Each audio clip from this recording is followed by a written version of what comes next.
আসসালামু আলাইকুম। আপনার স্বপ্ন ছিল ইউরোপের সেনজেনভুক্ত একটা কান্ট্রিতে আপনি আপনার পড়াশোনাটা শেষ করবেন। কিন্তু সমস্যা হলো আপনার আইএলটিএস করা নেই। আবার আপনার ইন্টারমিডিয়েটের পরে একটা গ্যাপ হয়ে গিয়েছে ১ বছর, ২ বছর, ৩ বছর, আরও অনেক হতে পারে। এখন আপনার পক্ষে কি ইউরোপের একটা সেনজেনভুক্ত দেশে পড়াশোনাটা কন্টিনিউ করা সম্ভব? বা স্টুডেন্ট ভিসায় আপনার কি ইউরোপ যাওয়া সম্ভব?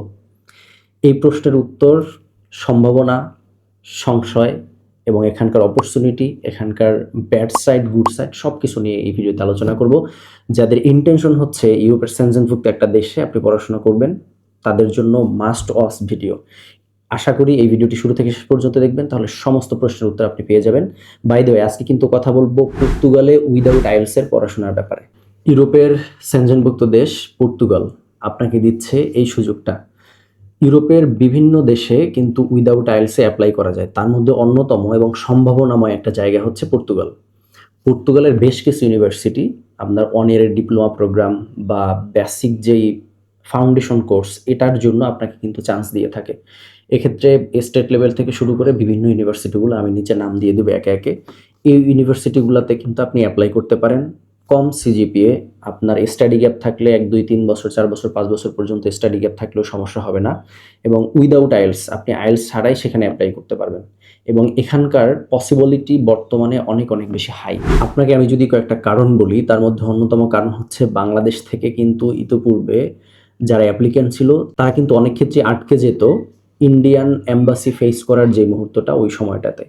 কিন্তু আপনারা অনেকেই জানেন বিগত কয়েকদিন আগে ইন্ডিয়ান সরকার সিদ্ধান্ত নিয়েছে বাংলাদেশিদের জন্য ট্যুরিস্ট ভিসাটা ওপেন করে দিবে। সো সেই ক্ষেত্রে আপনার যে এম্বাসি ফেস করার যে ডিফিকাল্টিসটা ছিল সেটা কিন্তু ওভারকাম করে আসছে। তো এখন আপনি নিশ্চিন্তে, নির্দ্বিধায়, নিঃসংশয়ে আপনি একটা ভালো এজেন্সি দেখে আপনার মনের মতো একটা ইউনিভার্সিটি চুজ করে সাবজেক্ট ওয়াইজ আপনি কিন্তু অ্যাপ্লিকেশনটা করে দিতে পারেন। আমরা এডু অ্যাব্রড গেটওয়ে সার্ভিস পর্তুগালে উইদাউট আইএলটিএসে স্টুডেন্টদের জন্য কিন্তু ভিসা প্রসেসিং করে দিচ্ছি। পর্তুগালের যারা অনের ডিপ্লোমা কোর্সে যেতে চান অথবা ফাউন্ডেশন কোর্সে যেতে চান তাদের জন্য কিছু অ্যাডভান্টেজ এবং ডিসঅ্যাডভান্টেজ রয়েছে। আমরা সেগুলো চলেন সরাসরি বোর্ডে লিখে একটু দেখি আসলে কি কি অ্যাডভান্টেজ এবং ডিসঅ্যাডভান্টেজগুলো আছে আপনাদের জন্য। তো আপনারা যেমনটা দেখতে পাচ্ছেন আমি এখানে লিখেছি প্রথমে অ্যাডভান্টেজ, তারপরে ডিসঅ্যাডভান্টেজ। আমি অ্যাডভান্টেজগুলো নিয়ে আলোচনা করবো একে একে, তারপরে হচ্ছে ডিসঅ্যাডভান্টেজে যাব। প্রথমে যেমনটা দেখতে পাচ্ছেন আমরা বলেছি স্টাডি গ্যাপ। অনেক মানুষ রয়েছেন যারা একটা লং স্টাডি গ্যাপের মধ্যে দিয়ে যাচ্ছেন। ইন্টারমিডিয়েটের পরে হয়তো বিভিন্ন কারণে আপনার পড়াশোনাটা কন্টিনিউ করা হয়নি, জব করেছেন, পারিবারিক কাজে আপনি ব্যস্ত ছিলেন, ব্যবসায় সময় দিয়েছেন, বিভিন্ন ধরনের সমস্যা হতে পারে। সো সেই জায়গায় লং স্টাডি গ্যাপ এটা কত বছর পর্যন্ত অ্যাকসেপ্ট করে? ১ বছর, ২ বছর, ৩ বছর, ৪ বছর, ৫ বছর পর্যন্ত কিন্তু আমরা অনেক ক্ষেত্রে দেখেছি ইউনিভার্সিটিগুলো অ্যাকসেপ্ট করে। ২ নম্বরে রয়েছে লো সিজিপিএ। আপনারা যারা ইন্টারমিডিয়েটে 3.50, তারপরে হচ্ছে 4.50 এরকমের স্কোর করেছেন এবং ইংলিশেও দেখা যায় যে 4 বা 4 এর নিচে পেয়েছেন, সেক্ষেত্রে 60% মার্কস পেয়েছেন। এই জাতীয় রেজাল্ট যাদের আছে তাদের জন্য কিন্তু খুব একটা ঘাবড়ানোর কিছু নাই, কারণ ওখানে এই ধরনের লো সিজিপিএ কিন্তু তারা অ্যাকসেপ্ট করে। ৩ নম্বরে রয়েছে উইদাউট আইএলটিএস। এটা হচ্ছে সবচেয়ে বড় অ্যাডভান্টেজ। আমরা বাঙালিরা সাধারণত যেটা ভয় পাই আইএলটিএস করতে। অনেক ভালো ভালো স্টুডেন্ট দেখা যায় ৬ মাস ১ বছর ট্রাই করার পরেও তারা কিন্তু আইএলটিএসে ভালো একটা স্কোর তুলতে পারে না। অনেক ক্ষেত্রে ৫, ৪.৫, ৫, ৫.৫ গিয়ে ঠেকে যায়। তো সেই জায়গাতে আপনি চাচ্ছেন না ১ বছর ট্রাই করতে, আপনি চাচ্ছেন ফাউন্ডেশনাল কোর্সে অথবা উইদাউট আইএলটিএসে কোথাও যেতে। তো সেটার জন্য এটা খুব বড় একটা অপরচুনিটি আমি বলবো। ৩ নম্বরে উইদাউট আইএলটিএস আপনি কিন্তু এখানে যেতে পারবেন। ৪ নম্বরে রয়েছে জব অপরচুনিটি। ইউরোপের বিভিন্ন দেশ আপনাকে এই সুযোগটা দিলেও বিভিন্ন দেশে আপনি দেখবেন যে জব ক্রাইসিস চলে। অনেক ক্ষেত্রে পার্ট টাইম জবের যেই অ্যাভেলেবিলিটি সেটি কিন্তু থাকে না। ওখানে অনেক ওয়ার্ক পারমিটধারী যারা থাকে তারাই জব খুঁজে পায় না। এই ধরনের বিভিন্ন সমস্যা রয়েছে, কিন্তু পর্তুগাল দেশটা আপনার জন্য বা স্টুডেন্টদের জন্য কিন্তু খুবই ফ্রেন্ডলি, অর্থাৎ স্টুডেন্ট ফ্রেন্ডলি। আপনি গেলে এখানে যদি একটু পরিশ্রম করেন, আশেপাশে একটু চোখ কান খোলা রাখেন, বা যারা আপনার সিনিয়র বা জুনিয়র বাঙালি কমিউনিটি রয়েছে আশেপাশে তাদের সাথে যোগাযোগ করলেই আপনি কোনো না কোনো একটা পার্ট টাইম জব জোগাড় করে ফেলতেই পারবেন। এরপরে দেখা গেল যে নিজে একটা জবে ঢুকে দেন আশেপাশে একটু এক্সপ্লোর করে আপনি নিজের পছন্দ মতো আরেকটা জবে কিন্তু সুইচ করতে পারবেন। তো জব অ্যাভেলেবেল থাকার কারণে এটা আপনার জন্য বড় একটা ডেফিনেটলি সুযোগ। মিনিমাম লিভিং কস্ট এটা আসলে একটা আপেক্ষিক বিষয়। আপেক্ষিক বিষয় কেন বলছি? আপনি যদি চান পর্তুগালের লিসবনে থাকবেন তাহলে কিন্তু এখানে লিভিং কস্ট অনেক হাই। আপনি যদি একটু কান্ট্রি সাইডে যান, একটু দূরের শহরগুলোতে যান, তখন কিন্তু দেখা যায় যে লিভিং কস্টটা অনেকটাই কমে আসে। যেখানে পর্তুগালে আপনি যদি খোঁজ করেন যে আপনার একটা সিঙ্গেল বাসা অর্থাৎ শেয়ার্ড রুমও যদি খোঁজেন, তাহলেও দেখা যাবে যে আপনার 400 থেকে 500, 600, 700 ইউরোর মতো চলে যায়। লিভিং কস্টটা যদি কমাতে চান, ডেফিনিটলি আপনাকে কিছু ট্রিক্স অ্যাপ্লাই করতে হবে। আপনাকে একটু কান্ট্রি সাইডের দিকে যেতে হবে। একটু দূরবর্তী শহরগুলোতে গেলে আপনি কিন্তু লিভিং কস্টটা অনেকটাই কমিয়ে নিয়ে আসতে পারবেন। এবং সর্বশেষ 6 নম্বরে আমি যেটা লিস্ট ডাউন করেছি, সেটা হচ্ছে লো টিউশন ফি। এটা আপনারা একটু তুলনামূলক জাস্টিফাই করে দেখলে আপনারা বুঝতে পারবেন ইউরোপের অন্যান্য দেশগুলোতে যে ধরনের একদম হাই লেভেলের আপনার হচ্ছে টিউশন ফি নিয়ে থাকে ইউনিভার্সিটিগুলো, তার তুলনায় ক্ষেত্র বিশেষে আপনার পর্তুগালে কিন্তু অনেক কম টিউশন ফি নিয়ে থাকে।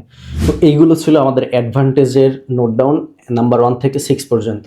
এখন অনেকেই বলবেন যে ভাই আপনি তো সব পজিটিভ কথা বলতেছেন, নেগেটিভ কি আসলে কিছু নাই, বা এখানে সবই কি এত সুযোগ? বাস্তবতা হচ্ছে যেখানে ফুল থাকে সেখানে কাঁটা থাকে। সো ডেফিনেটলি ডিসঅ্যাডভান্টেজ আছে, আমি সেগুলো একে একে বলবো। এপাশে দেখেন আমি ডিসঅ্যাডভান্টেজ লিস্ট করেছি। Number 1, basic English. আপনার যদি ইংলিশ একদমই না থাকে তাহলে কিন্তু আপনি যেতে পারবেন না। আপনাকে অ্যাটলিস্ট বেসিক একটা লেভেল থাকতে হবে, যেখানে মানুষের কথা আপনি অ্যাটলিস্ট 60% পর্যন্ত বুঝতে পারেন, নেটিভদের কথা আপনি 40% হচ্ছে ফ্লুয়েন্ট, কিছু কিছু বলতে পারেন, মানুষকে একটা বিষয় এক্সপ্লেন করতে গেলে অ্যাটলিস্ট 40-60% পর্যন্ত পারেন। এই যে ফ্লুয়েন্সি লেভেলটা, এটা অনেকেরই থাকে। সো আপনি যদি একটু সচেতন হন তাহলে প্রত্যেক জীবন আপনি কিন্তু ইংলিশের অনেক ওয়ার্ড ইউজ করেন। সো আমরা মোটামুটি বাংলাদেশের মানুষজন টুকটাক ইংরেজি বুঝতে পারি যারা অ্যাটলিস্ট ইন্টারমিডিয়েট পাস করেছেন।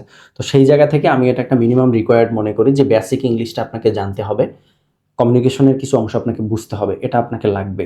এর বাইরে যারা আছেন একদমই কিছু বোঝেন না ইংলিশ সম্পর্কে, মানে ইংলিশ দেখলে উল্টা দিকে দৌড় দেন, এরকমের অনেক মানুষজন আছে।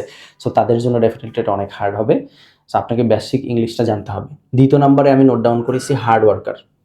এটা অ্যাজ পৃথিবীর সব জায়গায় একটা সত্য কথা যে আপনি যখন বিদেশে যাবেন, সেটা পড়াশোনার জন্য হোক, কাজের জন্য হোক, আপনাকে কিন্তু পরিশ্রম করতে হবে। প্রচণ্ড পরিমাণে হার্ড ওয়ার্কার হইতে হবে। কারণ একই সাথে দেখা যাবে আপনার ক্লাস চলতেছে, ইভিনিং শিফটে আপনার হচ্ছে মর্নিং শিফটে কিন্তু একটা জব করে আসতে হবে। আবার মর্নিং শিফটে আপনার ক্লাস আছে, ইভিনিং শিফটে কিন্তু একটা জব করে আসতে হবে।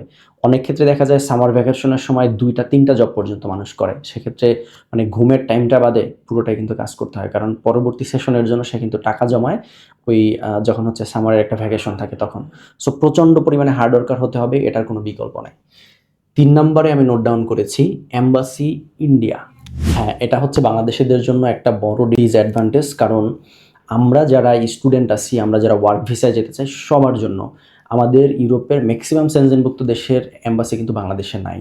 সো আমাকে কি করতে হয়, আলাদা করে ইন্ডিয়ান ভিসা করতে হয়, ওখানকার এম্বাসি অ্যাপয়েন্টমেন্ট তুলতে হয়, অ্যাপয়েন্টমেন্ট তুলে ওই ডেট অনুযায়ী আমার কিন্তু ইন্ডিয়া যেতে হয়। সো এখানে একটা বাড়তি কস্ট যোগ হয় এবং এখানে একটা বাড়তি হ্যাসেল যোগ হয়।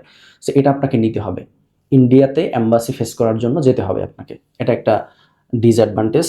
এরপর হচ্ছে টু মাস অ্যাপ্লিক্যান্ট। যেখানে সুযোগ আছে সেখানে সবাই ট্রাই করতে চায়। আপনি যদি মনে করেন যে এই ক্যাটাগরিতে আপনার মতো 2-4 জন ছাড়া খুব বেশি নাই, এটা ভুল। এখানে যেহেতু একটা বড় ধরনের সুযোগ দিচ্ছে, অনেক অনেক অ্যাপ্লিক্যান্ট কিন্তু অ্যাপ্লাই করবে। সো অনেক অনেক অ্যাপ্লিক্যান্টের ভিড়ে আপনার নিজেকে কিন্তু প্রমাণ করতে হবে। সেটা হোক আপনার ইংলিশ ফ্লুয়েন্সি দিয়ে, সেটা হোক আপনার যে লক্ষ্য উদ্দেশ্য সেটা তাদেরকে ভালোভাবে এক্সপ্লেন করে, অর্থাৎ গুড ইন্টারভিউ ফেস করার মাধ্যমে আপনাকে কিন্তু সেটা বুঝাতে হবে। অনেক অনেক অ্যাপ্লিক্যান্ট থাকলে নিঃসন্দেহে আপনার জন্য এটা একটা টাফ সিচুয়েশন হবে। এরপর সবশেষে আমি লিখেছি লোকাল ল্যাঙ্গুয়েজ ব্যারিয়ার। এইটা আপনি যখন, আমি শুরুতে বলেছি আপনাকে লিভিং কস্ট কমাতে হলে একটু কান্ট্রি সাইডে যেতে হবে, একটু দূরবর্তী শহরগুলোতে যেতে হবে। তো প্রবলেমটা যেটা হয় যে দূরবর্তী শহরগুলোতে, সিটির বাইরে মানুষজন সাধারণত ইংলিশ একটু কম ইউজ করে। তারা পর্তুগিজ ভাষাতে বলতে বেশি স্বাচ্ছন্দ্য বোধ করে, তারা কমফোর্ট ফিল করে। অনেকে ইংলিশ জানে কিন্তু দেখবেন যে তারা কমিউনিকেশনের জন্য ইংলিশ ইউজ করে না, আপনাকে দিয়ে তারা পর্তুগিজ বলাতে চাবে। সো লোকাল যে ল্যাঙ্গুয়েজটা রয়েছে সেটা সম্পর্কে আপনাকে একটা ধারণা নিয়ে যেতে হবে। যদি না নিয়ে যান তাহলে ওখানে গিয়ে হলেও আপনাকে নিতে হবে। তা না হলে আপনি জবটা অনেক ক্ষেত্রে হারিয়ে ফেলবেন। অনেক ক্ষেত্রে দেখা যাবে যে অনেক সুযোগ আসতেছে কিন্তু লোকাল ল্যাঙ্গুয়েজটা আপনি না জানার কারণে, না বোঝার কারণে আপনি কিন্তু অপরচুনিটিগুলো মিস করবেন। সো অ্যাডভান্টেজ এবং ডিসঅ্যাডভান্টেজ আমি আলোচনা করলাম। এর বাহিরেও হয়তো অনেক অ্যাডভান্টেজ ডিসঅ্যাডভান্টেজ নিয়ে কথা বলা যেতে পারে, তবে মূল বিষয়গুলো আমার মনে হয় এখানে উঠে এসেছে। আপনার যদি ইন্টেনশন থাকে উইদাউট আইএলসে আপনি পর্তুগালে পড়াশোনা করতে যাবেন, তাহলে সরাসরি চলে আসুন আমাদের অফিসে, অথবা নিচের দেওয়া ফোন নাম্বারে আপনি কিন্তু কল করে বিস্তারিত জেনে নিতে পারেন। আমাদের অফিস অ্যাড্রেস হচ্ছে গুলশান 1, 21 নম্বর রোড, 5 নম্বর হাউস, লিফটের C5, AWR gateway service limited. ভিডিওটি যদি আপনার কাছে তথ্যবহুল মনে হয়, আপনার যদি কোনো একটু উপকার করে থাকে, তাহলে আশা করব আপনি ভিডিওতে লাইক করবেন। কোনো প্রশ্ন থাকলে নিশ্চয়ই কমেন্ট বক্সে জানিয়ে দিবেন। আমরা চেষ্টা করব আপনার প্রশ্নের উত্তর দিতে। তো পরবর্তীতে দেখা হবে ভিন্ন কোনো টপিক নিয়ে অন্য কোনো ভিডিওতে। সে পর্যন্ত ভালো থাকবেন, সুস্থ থাকবেন। AWS গেটওয়ে সার্ভিসের সাথেই থাকবেন।